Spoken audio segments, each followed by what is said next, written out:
I think I found bhakti in Buddhism when I started practicing with some of the Tibetan teachers who were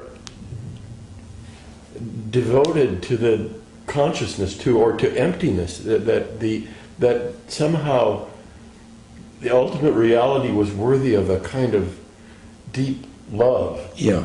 And that and they also great gurus, and they good Guru Kripa. Right, because Tibetan Buddhism was so close to Hinduism. Yeah.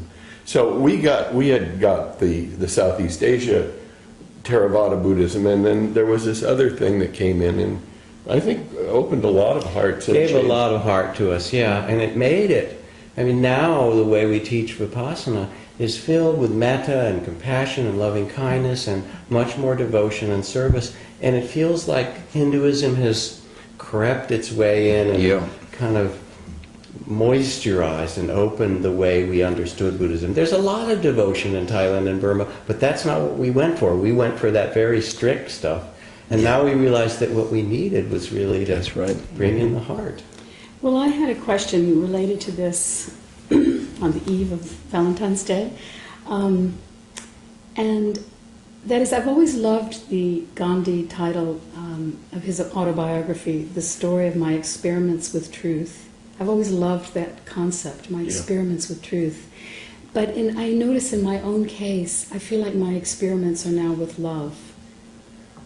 And I was wondering if you would speak about your experiments with love all these years. And oh boy, giving you awareness. Awareness is down here, and the soul is awareness, and I see it as loving awareness. Okay, sweet. That's beautiful. Now, this is such far out stuff, because I am loving awareness. I am loving awareness. I am loving awareness. Now, that means that anything that I aware of, I love. Oh, that's beautiful. Because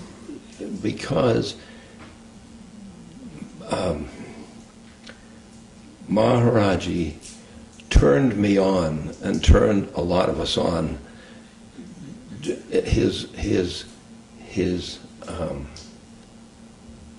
love, which was like the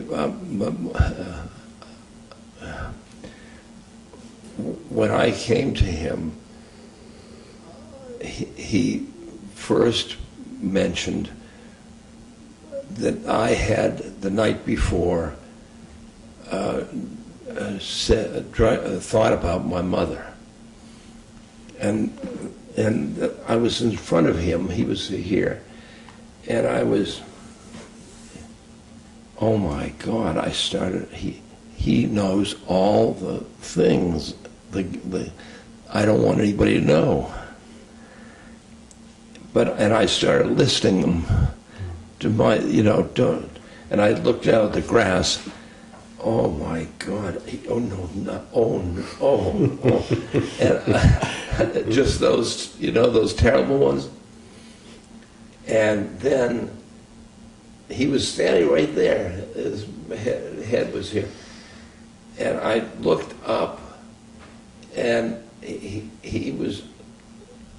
It was the first time I was confronted with unconditional love, and he looked at me with such love, and I knew he's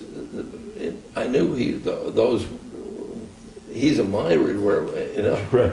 He knew, and he just loved me and loved me and loved, and I thought, well, now if that unconditional love, how would I unconditional love? My gosh, I love this wall. And this, after all, this wall is a manifestation. You know, it's built by, but it's a manifestation. Mm-hmm. And I love this wall. I just love it. And when I'm down here, when I'm, the ego has as its base fear. This down here, which we'll call something else, this is based in love. Mm-hmm. And I know because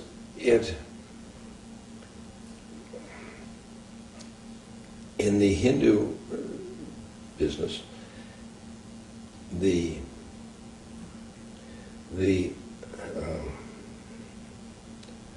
Atman and the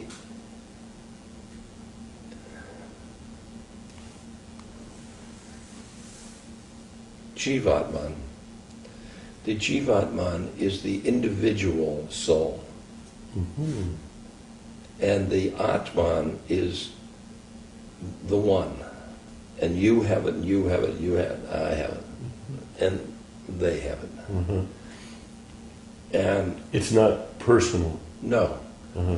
no. And it's wisdom, it's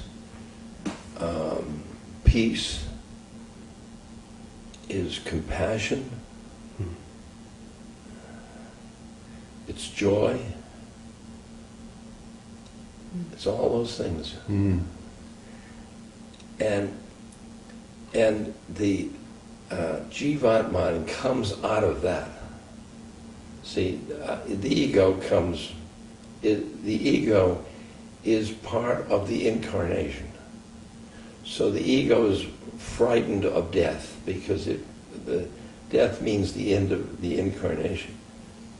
But this going from incarnation to incarnation and incarnation, and it tried this one, and it, I don't know when it came in, but it's came in, Uh-huh.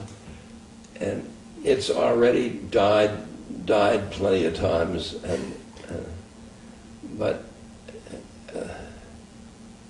and so this is couched in love. It's couched in love.